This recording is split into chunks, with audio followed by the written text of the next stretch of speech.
Otep à tous, bien-aimés frères et sœurs. L'Église catholique s'est encore illustrée. Catholique et protestante, enfin.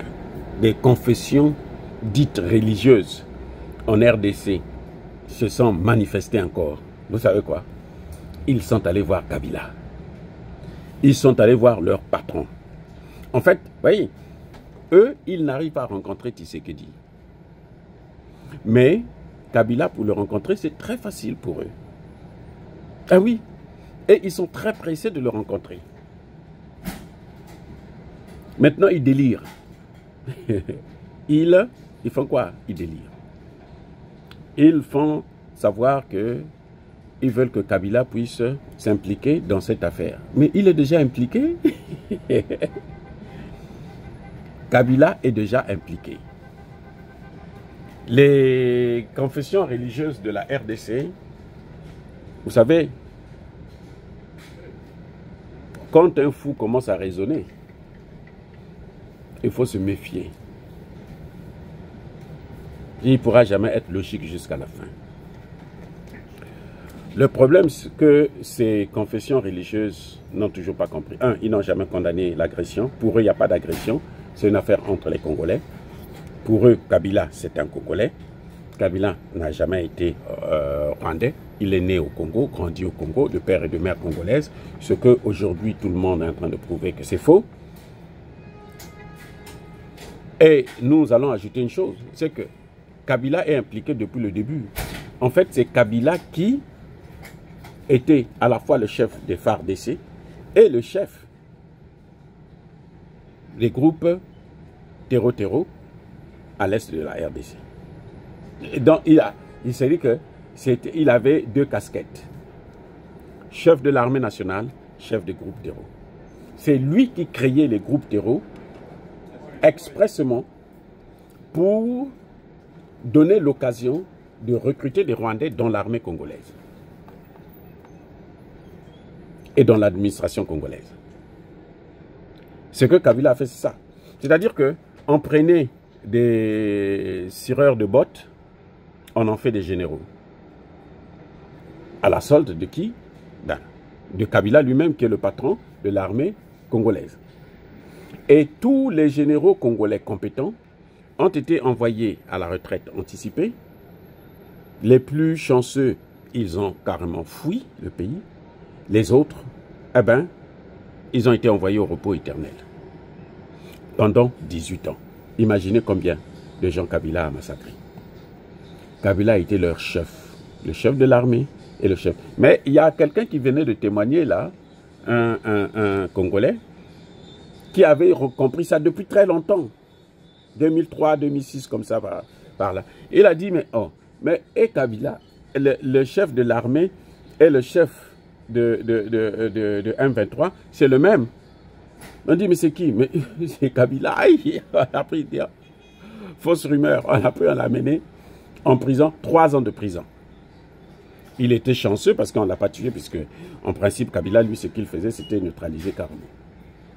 Vous voyez? Donc, les confessions religieuses sont en train de montrer que non, Kabila est aussi leur patron. Parce qu'ils n'ont pas besoin de le supplier pour le rencontrer, et on lui demande de jouer un rôle important. Alors qu'il y a un président dans le pays.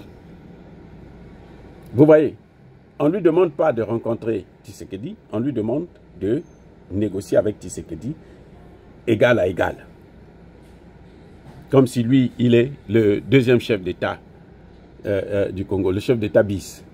En fait, Kabila veut que Tshisekedi fasse ce que lui, il avait fait à l'époque avec Kagame. C'est-à-dire qu'il est à la fois le chef rebelle et il est aussi, il travaille en accord avec Kagame. Donc, ils veulent que Tshisekedi gère avec Kabila et Kagame. Parce que pendant 18 ans, le Congo a été géré par Kabila et Kagame. Donc lui, il veut maintenant que Tshisekedi puisse gérer avec lui et derrière lui, il y a Kagame. Donc, que Tshisekedi puisse gérer avec Kabila et Kagame. Quand il veut nommer quelqu'un, il demande l'avis de Kabila, il demande l'avis de Kagame. Kabila est arrivé jusqu'à demander expressément, appeler expressément des officiers congolais que lui, il avait géré, nommé, ainsi de suite, à des postes de fortune, hein, de lâcher les territoires aux rebelles.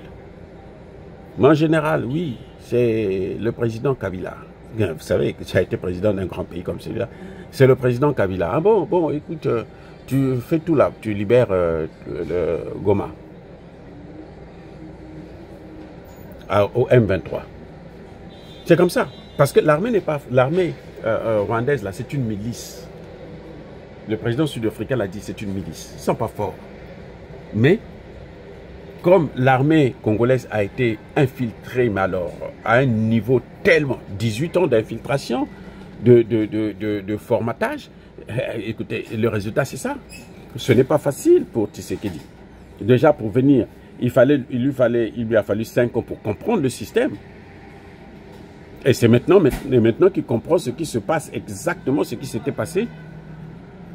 Et c'est ça, c'est là qu'il mesure l'ampleur de la destruction du système, de l'administration et de l'armée congolaise. Mais c'est profond, très profond. Quand on critique les Chinois qui n'ont pas fait des accords, hein, n'ont pas aidé le Congo, mais c'est parce que justement ceux qui ont signé les accords avec la Chine, c'est Kabila. Ils ne pouvaient pas prévoir un volet sécuritaire sérieux qui pouvait mettre à mal leurs intérêts.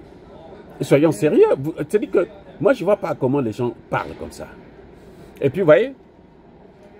Alors, maintenant, mon conseil au président Tshisekedi.